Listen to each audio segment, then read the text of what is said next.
Before I get into the video, I'd like to shout out my friends for your series, Greg, Chunky, and JJ. I'll leave links to all their platforms and content. I would greatly appreciate if you showed them love and showed them more love than you showed me, because in all honesty, if it wasn't for their help, I wouldn't be able to get this video out. So let's get into the video.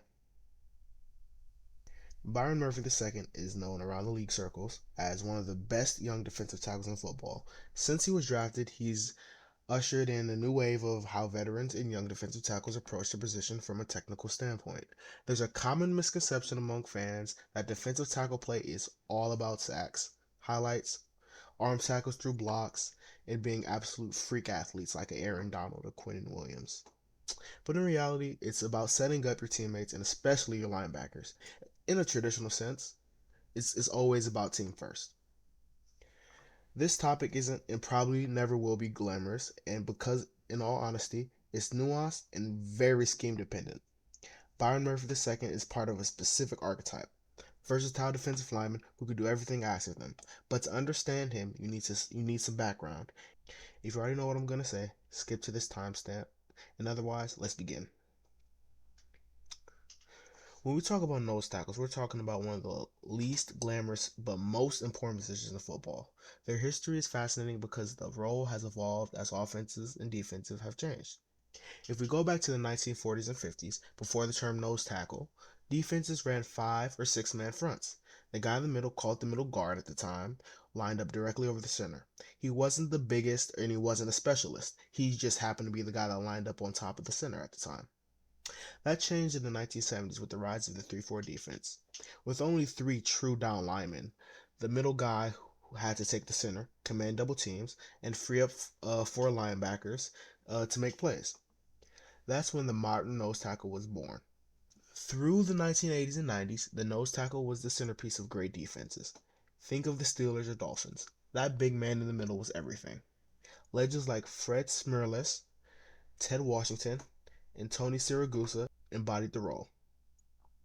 Washington himself was 360 pounds and ate 2 blockers every single snap. I remember hearing about him all the time when I played.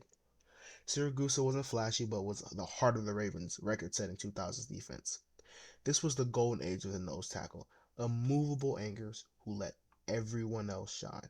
In the 2000s, offenses leaned heavier into the pass, and defenses returned to 4-man fronts, reducing the need for true nose tackles. Still, great ones mattered.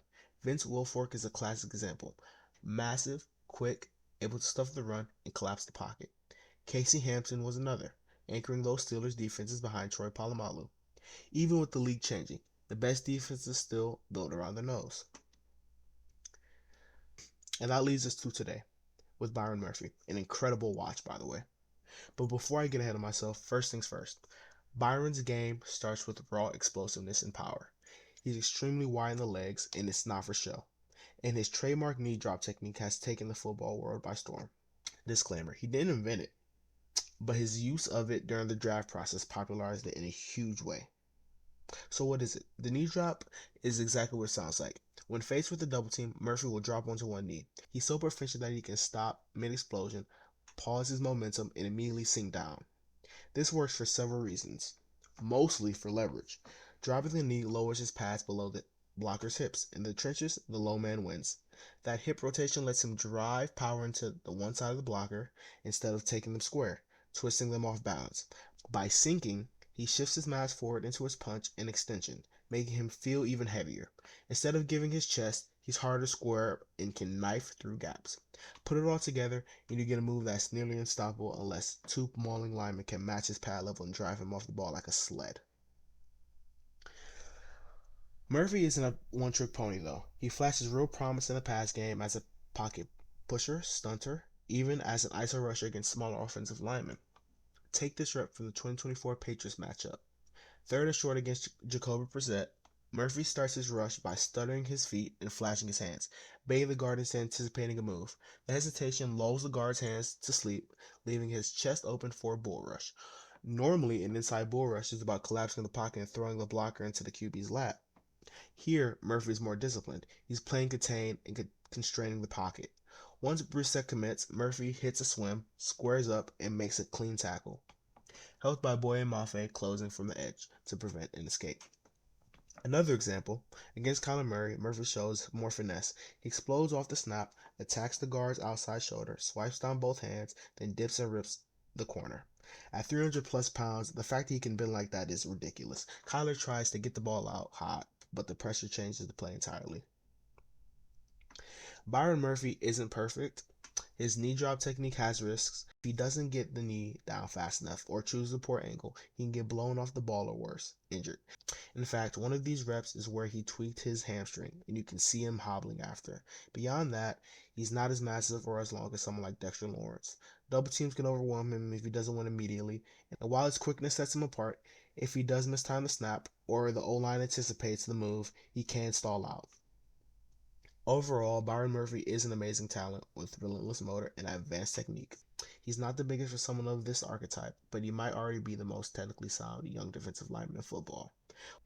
What makes him stand out is how he feels like the next step in the nose tackle's evolution. He's got the anchor strength of old school guys, but pairs it with modern explosiveness and technique that offensive linemen haven't quite solved. And that's a headache to me, personally, as a 49ers fan. I hate seeing him twice a year. He's one of those players you circle on the schedule because you know him and Leo will ruin a couple drives all by themselves. If he keeps growing, particularly, Murphy has a real shot to become a benchmark for the position and a guy that future defensive tackles get compared to.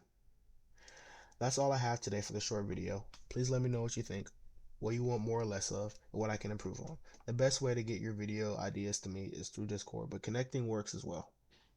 The best way to get your video ideas to me is through Discord, but commenting works as well. Remember to show my friends love. They helped a ton, and I wouldn't be able to get this out without them.